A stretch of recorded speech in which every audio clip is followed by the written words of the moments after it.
Firmly plant your feet on the ground where you can feel your heel, the sides of your feet, as well as, it'll be your big toe and little toe.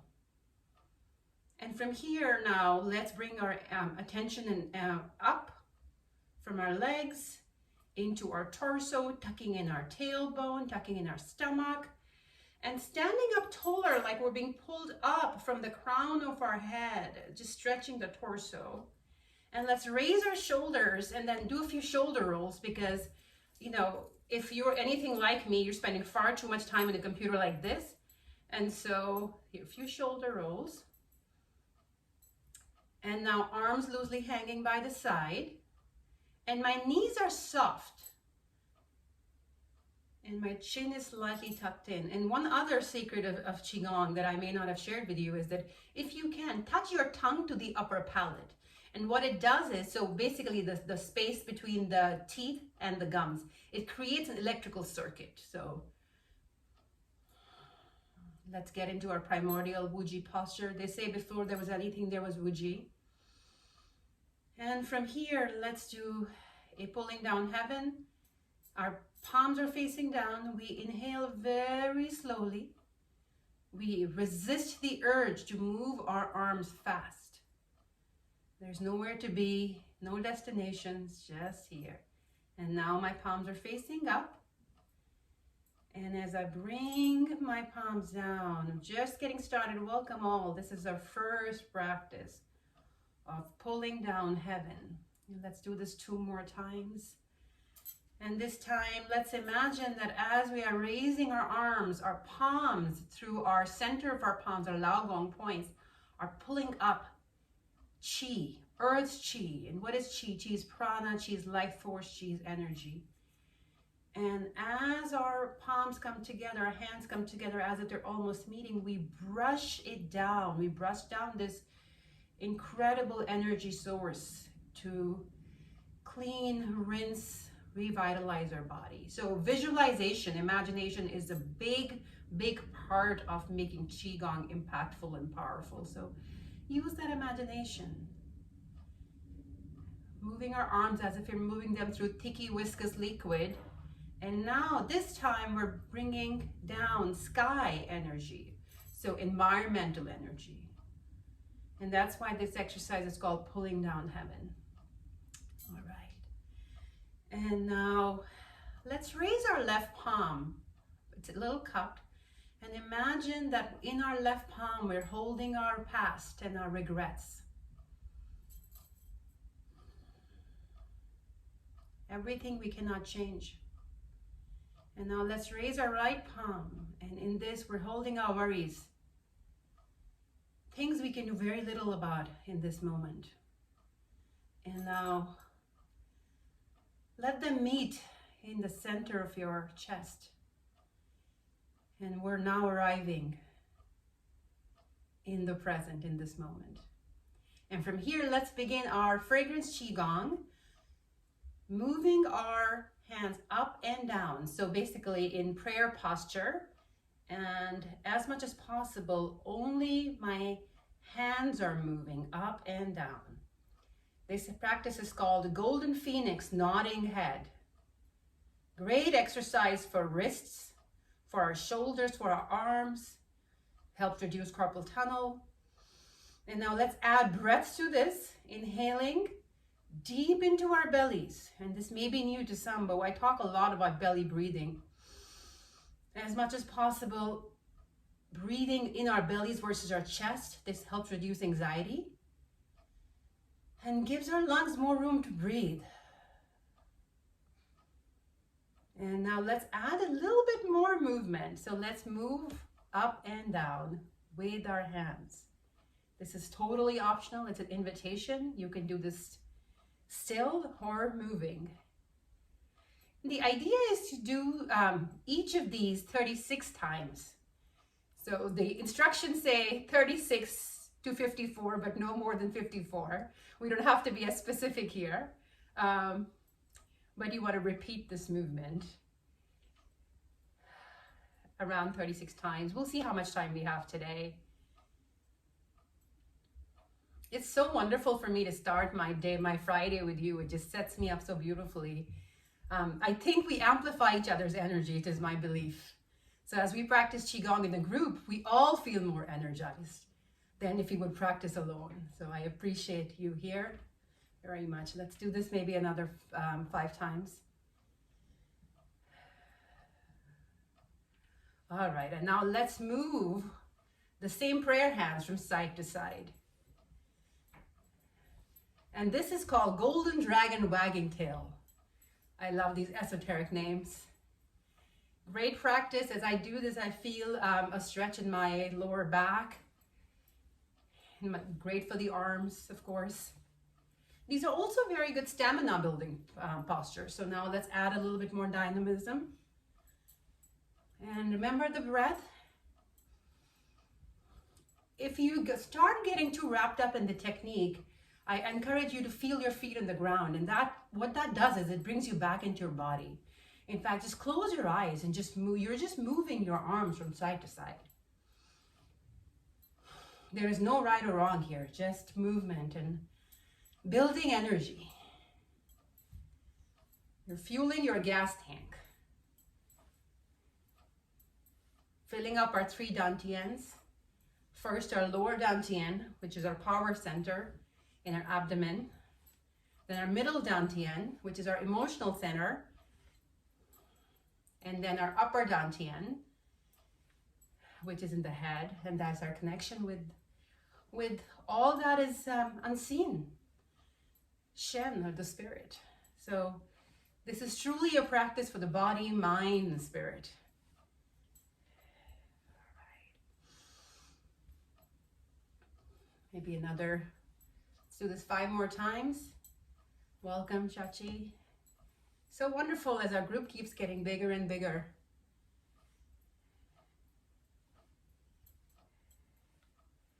All right, for our third practice, it's called wafting sense. We're just going to move our arms in what is called a figure 8. It's similar to a figure 8 in the Chinese characters, but you can see that my palms are facing up, and then as I move them out, my palms are facing down. And it's a simple movement, and it gives me a chance to focus on my breath. Inhaling through my nose, filling up my belly as if I'm filling up a balloon with helium. And releasing through my nose. If it's one practice you take home today, it's belly breathing. And now let's add some movement. Let's celebrate, right? Whenever we can, it's spring. So cultivating joy in small bites, and over time it does add up. Shari, welcome. So wonderful to see so many new and familiar faces. For those who joined late, we're practicing fragrance Qigong, a 2,000-year-old Buddhist practice. I have learned it personally very blessed to learn it from my teacher, Master Hanako, and Grandmaster Lim. And I needed joy this week. It's been a rough week of just bad news. So here we are practicing it together and amplifying each other's joy. All right. And now with their palms facing down. So separating food and water, this practice is called.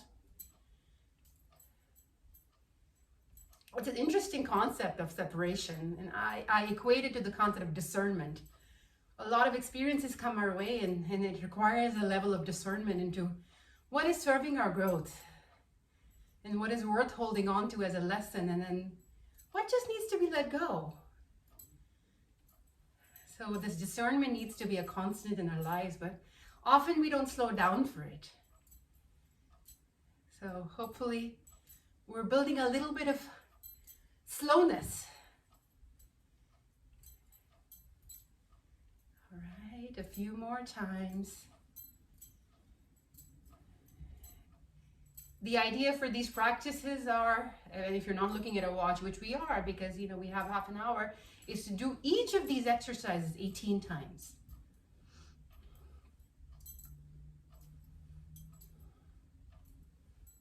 and you're building energy. What we're doing is we're building energy, and through movements, and these movements, they may just seem simple, but they actually clear our meridians that help our organs be healthier. And that brings me to our next practice, and it's similar to playing a musical instrument. And so I hear, like, you know, playing the piano or playing the stringed instrument, which in ancient China you have the string instrument. I can't think of the name, but this is a powerful practice. It's fun because we're pretend playing a musical instrument, but also each of our fingers have meridians, acupressure points, so our meridians end in our fingertips. And so these are activating our heart, our lungs, our small intestine, pericardium. And the beautiful thing about, you know, whether it's yoga or Qigong, is you don't have to think about that. You just do the practice and trust in your body's intelligence that it knows how to heal itself. It's interesting, and I'd love to hear your experiences, but every time I go into a meeting after practicing Qigong, I feel like my energy is contagious at that point, and I make everybody else around me feel better.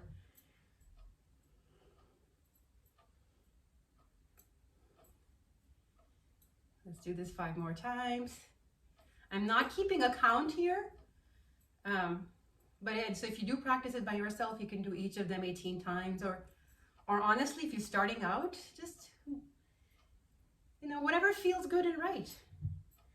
There are no rules. Each teacher takes these practices and makes a variation of them. So as you practice over time, you too will move from being students to teachers like I did.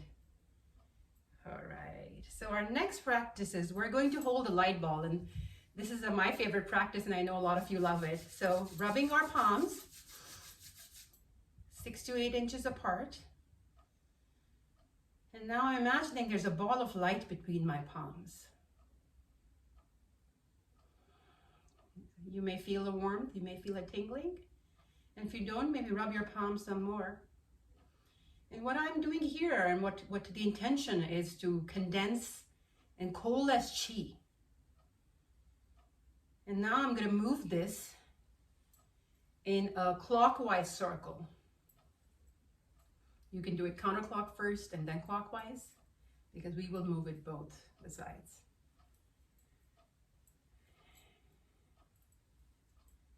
And all of these have names in Mandarin that I don't know the language to pronounce, but as I was reading the instructions yesterday, and I was like, you know, I may need to at some point learn the language so I can pronounce these names. But for now, we're moving the ball of light clockwise. That's the name. So my daughter and I practiced this fragrance Qigong, and we created a whole story out of it. I'll share that video as well, but it's a lot of fun. There's a lot of sort of whimsy in this.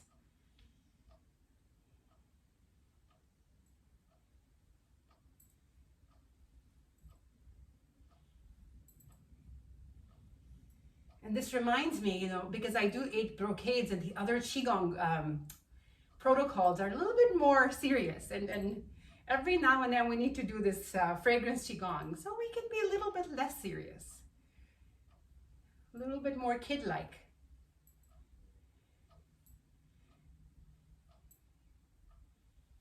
And it's funny, and maybe next time I'll have someone keeping count and be like, hey, Ashima, this is 18 times. We need a scrum master for Qigong. All right, now let's do it the other way around. Creating circles. Really, everything is a continuum, isn't it? All journeys bring us full circle, one way or the other. So we're making, you know, maybe the practice is a metaphor for life, or how we should be thinking about life, because we think about it in some, you know, very splintered and fragmented ways sometimes, about one experience versus another, and not tying them together. And it's the simple practice of moving light in a circle that could just remind us it's okay. it's going to come around and make sense one day, if not right now.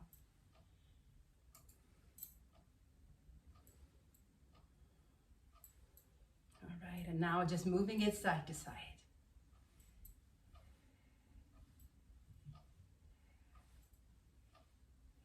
Still holding this ball of light, still not letting go. And if you practice with me, you see that we do a lot with this ball of light. We use it as to cleanse our organs, to detoxify our organs, to bring in energy. What we're doing is also very subtly aligning not just our three dantians, but our mind and body and spirit, because we're focusing, right? As we're imagining, we're focusing. We're also being body aware at the same time. And we're also paying attention to maybe how we're feeling, and if there's a little bit of a sadness that's coming through, if there's a little bit of, if there's joy, that's coming through as well. And so now we imagine we're holding a baby and turning this from side to side. This is called Domo in a boat. And I was curious about who Domo is, and Domo is apparently the 28th incarnation of the Buddha, who lived and practiced and taught in China. So this practice is, this particular exercise is named after him. So you can do it a little bit further away, or your palms can be touching. And now let's close our eyes and just sway.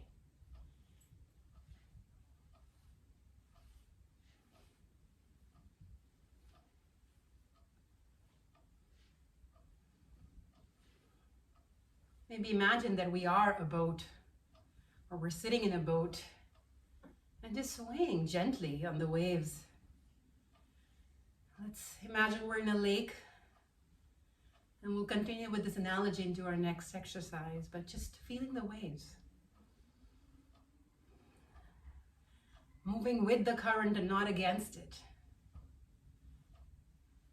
And smile if you are not smiling. It is a big part of the practice. It makes it easier and more fun. All right. For our next practice, we're still in the lake, and now we're rowing in the lake. And with this one, let's just, continue to use our imagination. Let's imagine that we're rowing, and we can see flowers and birds around us, and maybe some loved ones who are also rowing in their own boat. Now we're sharing these journeys with other people, but we're also alone in these journeys.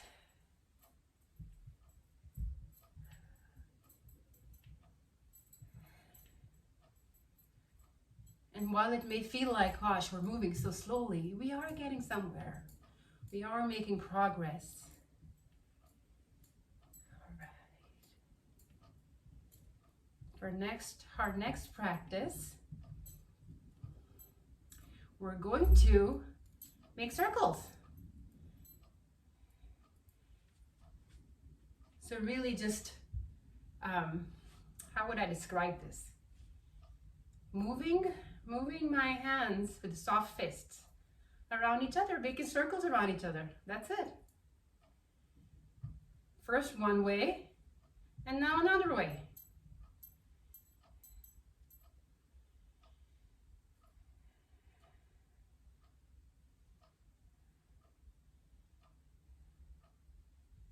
That's it. And our next one, we're going to imagine that we are holding binoculars and we're looking out into the distance.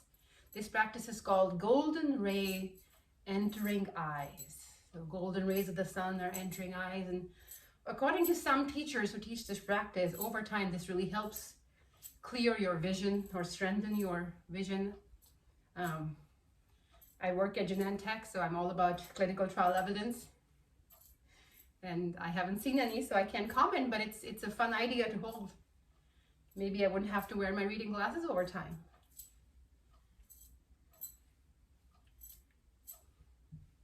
So I love that how we're intersecting, Eastern and Western medicine as we practice here with each other. Very science, focused organization, and we're bringing these ancient practices and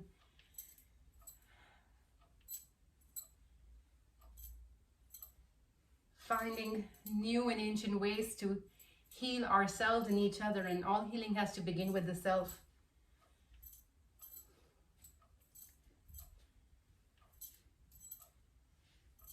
And our next one, we're going to cover our ears. And so this also is a great practice for creating a little bit of a sensory deprivation and turning our senses inwards. And you'll notice that once you do this over time, it can actually, once you stop this exercise, your hearing may be a little bit more attuned. Let's do this maybe 10 times.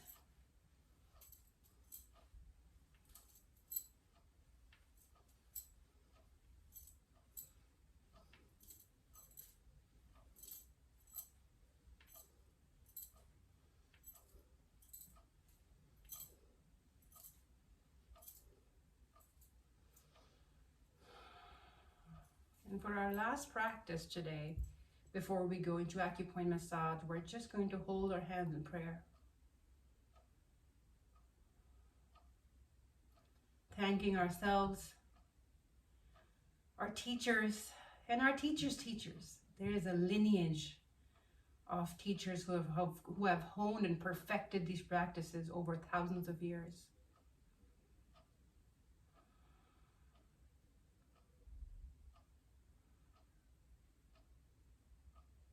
And now taking the next couple of minutes to just do some acupoint tapping, soft fists, and some tapping in the chest. And you're clearing blockages or breaking down blockages in your chest here through this. In our stomach, helping with digestion. And eventually they say this does help with weight loss as well. So clearing any obstructions and clearing any energy blockages. And then giving our organs some love. Giving our liver, our spleen some love, giving our kidneys some love, and then tapping the sides of our legs, our yang channels, the inside, our yin channels, the same. The inside is always the yin, and the outside is the yang. And my favorite tree facial, rubbing this wonderful energy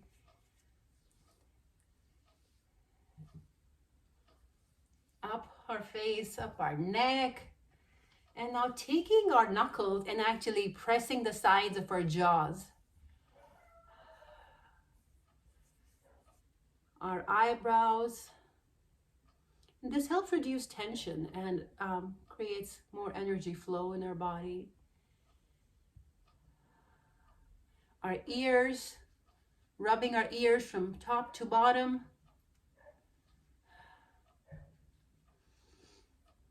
And brushing down. And now let's close with 3 pulling down heavens. Inhaling, bringing in energy. Exhaling, rinsing, clearing, rejuvenating. Bringing in tension. What is the one thing you wish to bring in? Maybe it's something tangible or intangible. And then as you bring that in, as you imagine bringing that in, maybe more peace, more abundance, more patience, whatever that is. And what is the one thing you could release? One more time.